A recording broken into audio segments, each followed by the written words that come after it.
Welcome to another In Wheel Time podcast, a 30-minute mini version of the In Wheel Time car show that airs live every Saturday morning, 8 to 11 a.m. Central. It is the In Wheel Time car talk show. More car talk, including a chat with racer Valerie Thompson. Cool. Fastest gal on two wheels. Konrad has the In Wheel Time car clinic, and we'll also take a look at this week's auto news headlines. Howdy, along with Mike out of this world, Mars. We need more Jeff Zekin. I'm Don Armstrong. Conrad's out today with COVID. David Ainsley has a weekend. Well, I was going to say he has a weekend off, but he's never off with this show. No. Because he needs to check on us because we have our constant problems. And by the way, he called us from his boudoir. And speaking of issues, last weekend we apologized because we had I'm not even going to apologize for you, Mars, because I don't know what to apologize for. What was the problem last weekend? We had some internet problems. We had some computer problems. And we had some process problems. We didn't follow our process. So it was a combination of errors. I got up too early. Yeah. Jeff got up too early. I shouldn't have even been there. You guys could have handled it on your own. If you want to screw it up, you don't need me. Yeah. Oh, yeah, we do. No, because I will take no blame for any of that. Well, I know, but you can help do it, though. You do so well at helping us screw it up, but then you don't take any blame. So. Absolutely no blame. There you go. Because I took blame for 3 wives. I can't. All for one and one for all. He's blamed out. Like pirates. That's right. I'm ruined. All right. Enough of that. Is Valerie ready? No, sir, not quite yet. Okay, well, we were hoping to have Valerie Thompson with Valerie Thompson Racing, but she ain't there yet. I did want to remind everybody that next week, not next weekend, tomorrow, Sunday, October 23rd, coffee and cigars, cars and bikes, meet 8 a.m. to 1 p.m. at the park at Sugar Creek, down the street from us, as a matter of fact. 14,019 Southwest Freeway. Got that? 14,019 Southwest Freeway. Behind the bank building there in the Chevron station, there's a shopping center. And from what I understand, this is where this first meet is going to be. I might go and check it out at some point tomorrow morning. I'm not sure. But it's on the calendar, and I got the big poster. Yep. Can you see that? Can you see that? I don't know whether you can see that or not, but there it is. You can kind of see it. Put your glasses on. Yeah. So that's tomorrow morning, 8 to 1 p.m., cars and bikes, coffee and cigars. All right. Can't imagine doing a cigar and a cup of coffee on a Sunday morning. Just doesn't. Now, we could have an Irish coffee. That would work. Bring your own leprechaun. Uh-huh. Yeah. Buzz or us. Buzz or us. Yeah.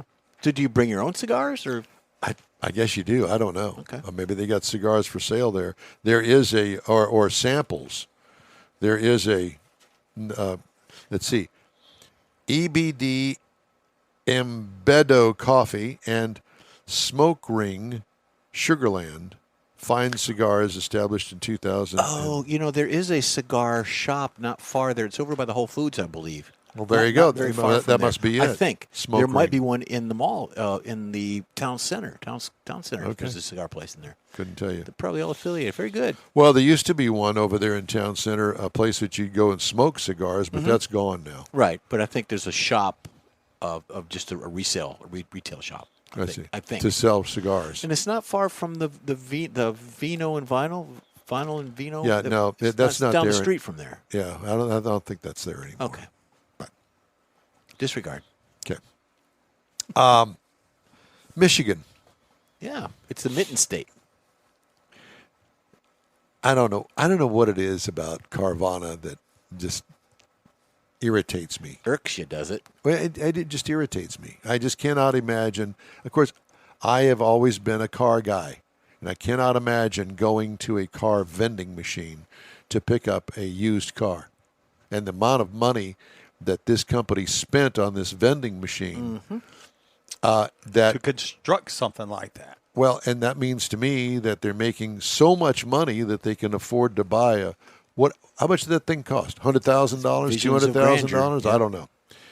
At any rate, state of Michigan is asking a court to deny Carvana's bid to prevent state regulators from suspending its operating license, saying the online used vehicle retailer is unlikely to prevail in its case. In a filing this past Monday in Michigan Court of Claims, lawyers for the Michigan Department of State and Secretary of State Jocelyn Benson argued that the state was authorized when it suspended Carvana's license October the 7th, citing titling and registration issues. Carvana filed a lawsuit October 13 against Benson, seeking a temporary restraining order to block the state from suspending or revoking Carvana's license to operate. The Michigan Department of State said Carvana's license was suspended for multiple violations of Michigan Vehicle Code, including failing to make application for title and registration within 15 days of delivery, failing to maintain odometer records, improperly issuing temporary registrations, and failing to have records available for inspection, among other violations. Wow. You know what? If you don't want to play the game, then don't play the game. If you want to do it wrong, there's your model. Carvana faced similar regulatory scrutiny in Illinois and elsewhere related to titling and registration issues. In other words, what they're doing is taking your money, but then they don't reimburse the state for the registration fee and the titling fee. And then you're on the hook for that. If they finish the titling process. Which they're not doing. Yeah. Within the 15 days. That's 2 weeks to do it.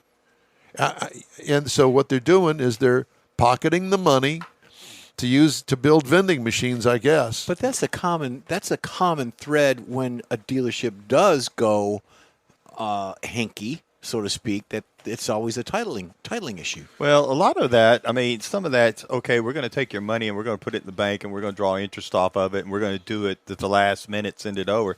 The problem is the last minute comes and you don't do it. And then you got somebody out there driving around with basically a stolen car.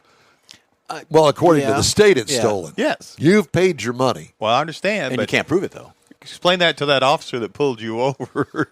Yeah, the car's and not registered. And then you have to go through all that. Well, and in our state, it's the paper plate issue. Mm-hmm. People are printing up paper plates and then running the tollway and not registering a vehicle, running the tollway, not paying tolls because they can't trace the paper plate back to whoever. Mm-hmm. It is just an absolute mess. They're also they're actually stealing regular plates too. They're taking them off the front of the vehicle and putting them on the back and doing the same process, running the toll. But with this company here, by not filing look, the state made the rules. All of the other dealerships in the state are living by the rules. And why can't they live by the rules? The legitimate ones. Yep. Yeah, so they should be. I don't quite understand why they want to cheat the system. Greedy. Pardon me? Greedy. Yeah, the money. Yeah, I just don't like the way that they do business. So, okay. That's just my opinion. Okay, what? So, Valerie Thompson, I goofed. I thought she was 1 hour behind us, but she's 2 hours behind us. So, she is scrambling, and she is joining us now. I haven't had a chance to talk to her, but she is here now. My bad. Well, if that's the worst thing that could happen today, well, I just thought she was an hour. Wait just a different. minute. We're all right. And so then we have the electrogenic without the T. And, who's counting? Yeah, and so there are other mistakes that were made because of lack of attention. Who's counting? What kind of grades did you make in school for attention to detail?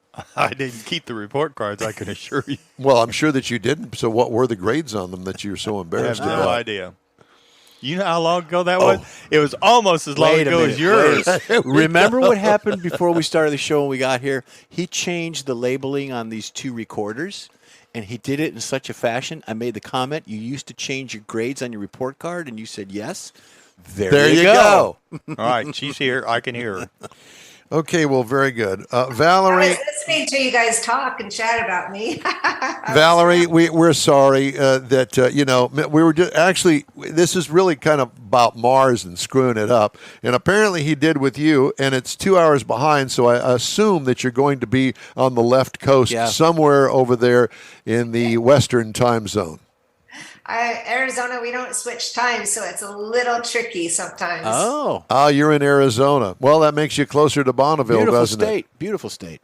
I'm only 630 miles away from Bonneville. it? Okay, so that's a day's drive. No, she could do it in an hour. Well, if she can do it in an hour. 2 hours at 300. Valerie Thompson is a motorcycle queen of racing, and a Bonneville a gal as well. So what would possess anybody, male, female, or anything in between, that to go and try to get speed records on a two-wheeled vehicle? Are you asking me why I'm doing it? Yes. Why I did it? Yes. Yeah. What? So, will you try? Did you try to beat all the boys on the tricycle when you were a kid growing up? Is that what it was? Is that where it started?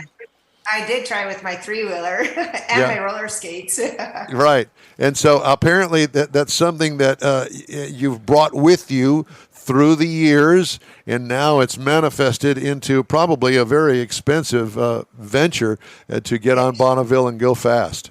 It sure is. It's expensive, and you sure don't squeeze any change out of it. That's for sure. What's the fastest that you've been on a two-wheeled vehicle? 328 miles per hour, Whoa. .467. I have to add the 467 in there because it is important. Yeah. Is that a record?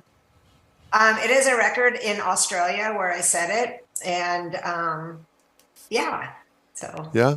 And you got rained out this year in Bonneville, right? Have you ever fallen off of a motorcycle going really fast?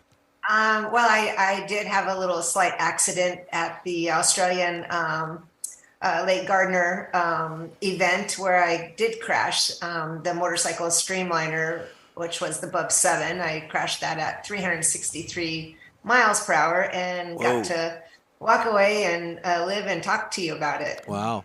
Well, that's the thing that I'm going, no, I'm good.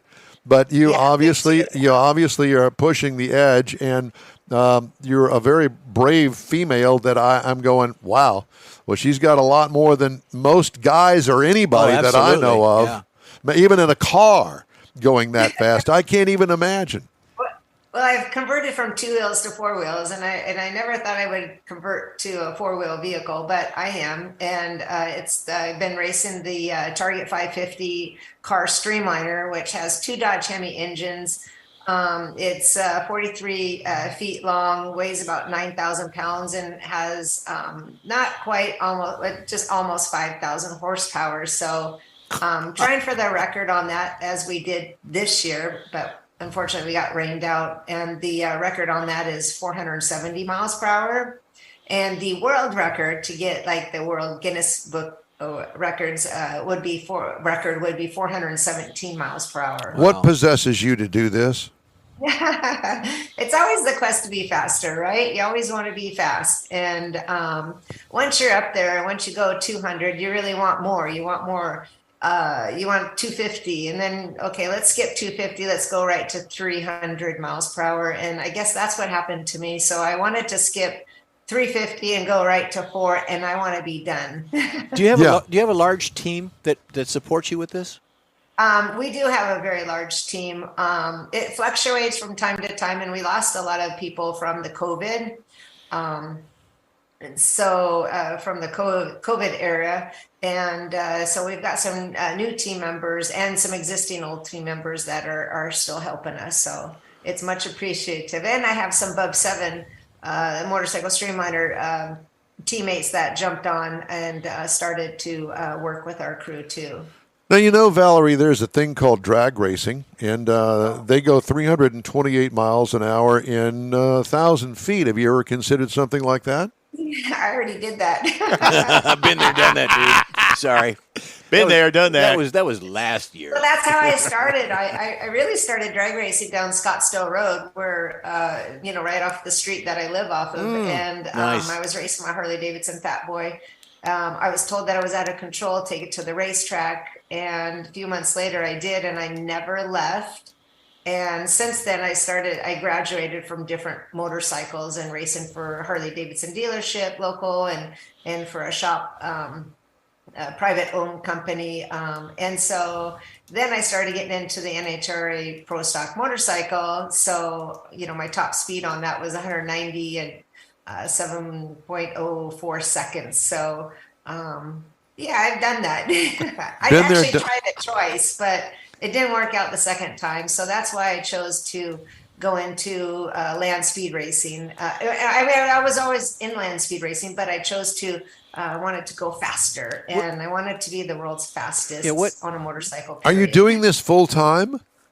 I had been doing it full time. Yes. Wow. What do you prefer, the Bonneville in the States or the Australian runs? Which do you prefer? Which is better for you? Well, they're both great. Here, unfortunately, in Utah, at the Bonneville Salt Flats, it's not always predictable. You could be like we did. Oh, there's a cute dog. we had tech inspection. We had the whole entire pit set up, and we were ready to go racing the next day. Unfortunately, the rain came and washed us away. So we weren't allowed to be back on the race course until the rain, until the water started to evaporate. But that didn't really help. So at the Australian Salt Flats, it is a very prestige environment, and you get a lot of racetrack there. You get about 11 miles. Wow. And it is one of the hardest places to get to. And that's why it's so prestigious out there, because it's literally 2.5 hours to get there. And there is absolutely no cell phone coverage whatsoever. So it really takes special dedicated people to go out there because it is you could have a flat tire, you could have car problems, and there is absolutely nobody out there to kind of help you. Wow. For all that. Is it a salt flat also? It's a salt flats. Yes, there's 3 places in the world to do the land speed racing on the salt, and that's in Bolivia, which I've never been. One day I'll go there, and Australia at Lake Gardner, and then at South Australia, and then at the Bonneville Salt Flats in Wendover, Utah. Oh. So I've read, I've never been there, unfortunately, but I've read that the salt flat's not really necessarily smooth all the time. Yeah, it can be a little hairy, especially, they provide the crew, the volunteer crew, they provide the racetrack, they groom it. Oh, okay. Beam, and they go up and down the racetrack, and they can only go at slow speeds because there is a technique to grooming the racetrack. So it is countless hours. It's very hot out there. Got to be careful so you don't run out of gas, because there's no gas station out there, but you can go in town to get gas. 2.5 hours away. It takes very special people to do those racetracks and groom up for us. Okay, Wow. so I couldn't vision you running on raw salt, It is raw salt. It's just hard. Well, but it's groomed, so It's groomed, so that helps. Yeah. Well, they're running in Bolivia. Is it really cars salt? like mine that I raced, the Target 550, it weighs 9,000 pounds. So if I leave the starting line not like a drag race. I finesse the throttle. I sometimes it can leave, roots in the racetrack. So therefore those motorcycle, riders, they have a little harder time if, I'm not the only car that does that, but there's other cars that do that. So it does chew up the track. It does make places where it's not so Smooth and level. How can we follow you? Where can folks? I can tell you. Okay, because ValerieThompsonRacing.com, and right up there in the top of her website is merchandise. Oh, yeah. And there's nothing like merch. You got to have some merch, Valerie. I know. I'm working on updating my website with all my merchandise, and my hats and my shirts are my favorite. So yeah. Help a girl out. There you go. Christmas right. is coming too, so it'd be great Yes. Christmas stocking stuffers. There you go. That's it. Well, it's great to talk to you. Thank you so much for joining us today on the Scramble. Well, Yeah. I'm so sorry that I wasn't on time. I was like, I'm not missing it this time because of the last episode, but I'm really sorry. No, don't apologize. We'll take it on I'll that. make sure from now on I say I am in Arizona, so check your time. It won't matter. He doesn't pay attention. Well, thank you so much. Again, it's an honor to talk to you. Be safe as you can, going fast, Yep. and we'll be keeping up with you. And call us anytime. Anytime you got any news, be sure and get us on. Yeah. I sure will, and thank you for your time and patience. I And appreciate it. we posted a link to your page on our Facebook page too. Yeah. So Thank you again, Valerie. Thank you. Bye-bye. Valerie Thompson. Very cool. Yeah. I couldn't do that. And it's truly an amazing feat. 348. I've been told I miles drive an like hour. an old man. Yeah, well, because you are. Well, that's true. Yeah. Hey, Well, we'd love to hear from you. Just shoot us an email. The address is info@inwheeltime.com. Do we have Konrad? yes, sir. Ta-da! Okay, well, He's muted, so but we have him. Yeah, and Konrad, you're not as good looking as Valerie Thompson. Yeah, but, absolutely not. But it's so good to see you, and Yeah. we hope that you're recovering well from your COVID thing that you refused Nor to am take. I nearly as fast as she is. Yeah, Holy cow. But I'll bet you she's had a COVID shot and hasn't had COVID Yeah. because of the well, shot. to get in and out of Australia, I think so. Yeah. Well, at the speed she goes, COVID would have a hard time catching up. So with how her. did that non-shot person work for you? Huh? Oh, it's I believe it to be quite a mild case, and I'm feeling much better. Still running a little bit of a low grade temp, but I'll be good. Well, good. Change your thermostat. All right. So you're going to be here with us next week? At this point, yes. Okay, very good.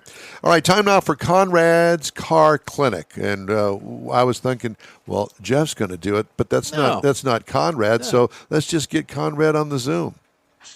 Thank you. So, what's your car smoking? Different colors. Wait a minute. exhaust Oh, smoke. wait a minute, because I pre-read this. I have a lot of answers for this. but I'm they're sure not you do. Car related. We'll let him do it today. Go ahead. I'm sorry. Different colors of exhaust smoke mean different things on the car. No one wants to see smoke coming from their exhaust, but the color of the smoke is an indication of what may be wrong. What causes blue smoke? Blue smoke generally appears because of oil. So if your car smokes when you first start it in the morning, or if it smokes on deceleration, typically that's valve seals. But blue smoke indicates you're burning engine oil. Not taking care of maintenance issues can cause oil burning. New engines with the low tension piston rings are susceptible to oil consumption and blue smoke because the piston rings get stuck on the piston, allowing blow-by, and then that blow-by is pulled through the PCV system and dumped into the intake manifold. It's possible that blue smoke in your engine can lead to further damage, especially the catalytic converter, because catalytic converters are designed to clean fuel, not designed to clean oil. So a lot of those catalytic converter inefficiency codes that fail vehicles in state inspections is caused by oil consumption. What about cars that exhaust black smoke? Black smoke means that your engine's running rich, too much fuel. Now, most people equate black smoke to diesel engines, when they roll coal, and that's when they just crank the fuel system up and whack the throttle. But you can get black smoke in a gasoline engine as well. Not as much today as in the past, but a car without a catalytic converter can still emit black smoke. Well, with the black smoke, Konrad, with the black smoke on a gasoline engine, you can actually smell the gasoline fumes, can't you?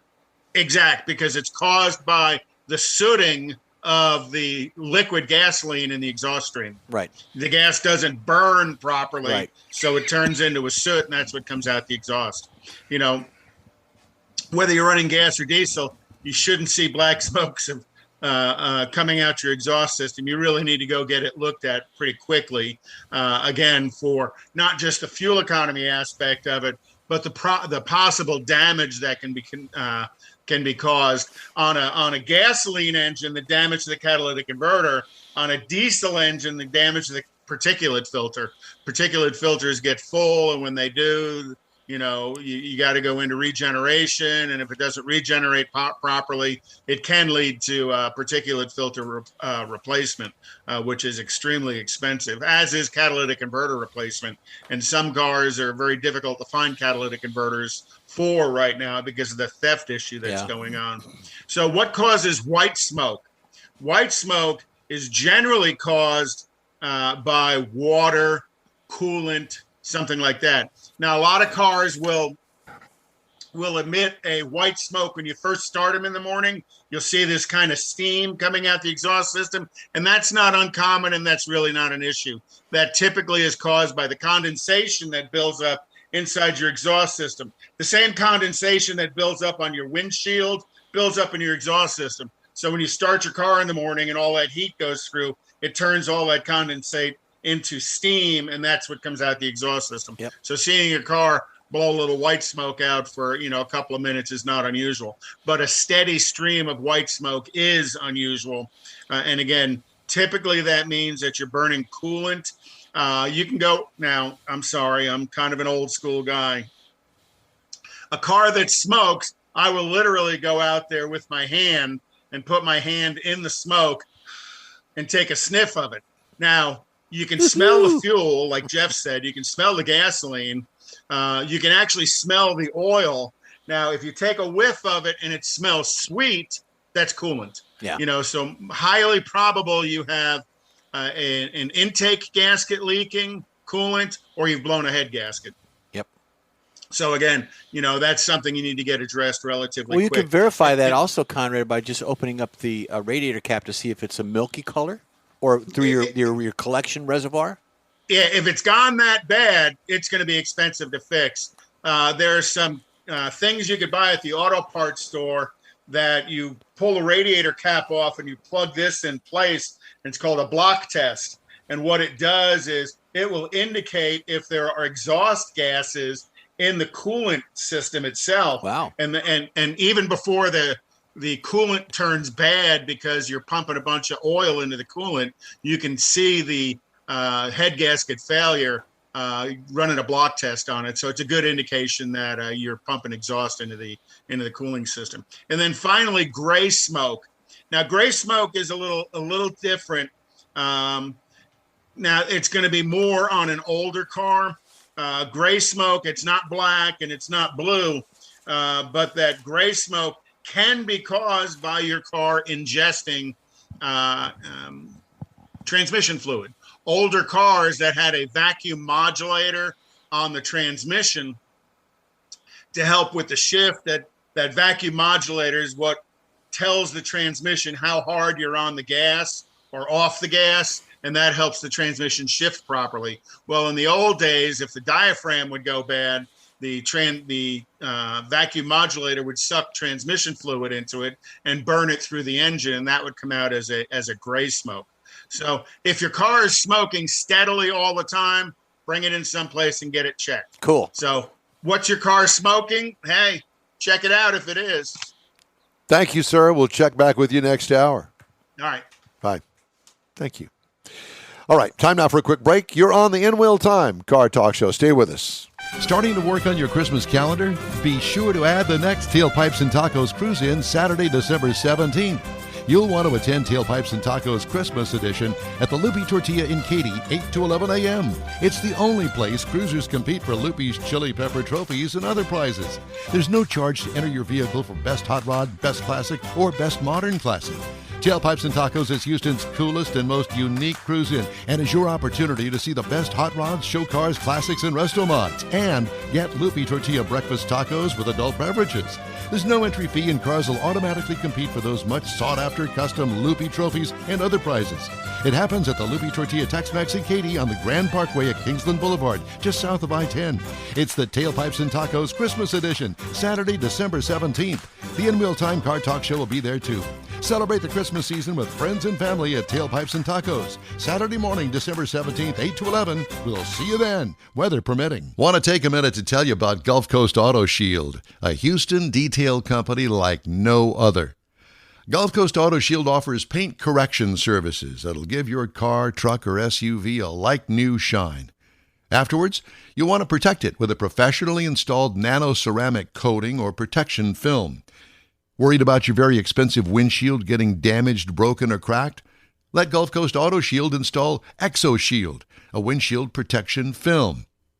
Give John Gray a call today or check out their website, gcautoshield.com. Hey, whether you own a new, ultra-expensive, exotic, or a 5-year-old Suburban, Gulf Coast Auto Shield will help keep your investment looking like the day it rolled off the assembly line. Gulf Coast Auto Shield is conveniently located on the South Sam Houston Parkway, just south of I-69, the Southwest Freeway. Meet the staff and check out all of their services online right now at gcautoshield.com. That's it for this podcast episode of the In Wheel Time Car Show. I'm Don Armstrong, inviting you to join us for our live show every Saturday morning, 8 to 11 a.m. Central on Facebook, YouTube, Twitch, and our InWheelTime.com website. Podcasts are available on Apple Podcasts, Spotify, Stitcher, iHeart Podcast, Podcast Addict, TuneIn, Pandora, and Amazon Music. Keep listening, and we'll see you soon.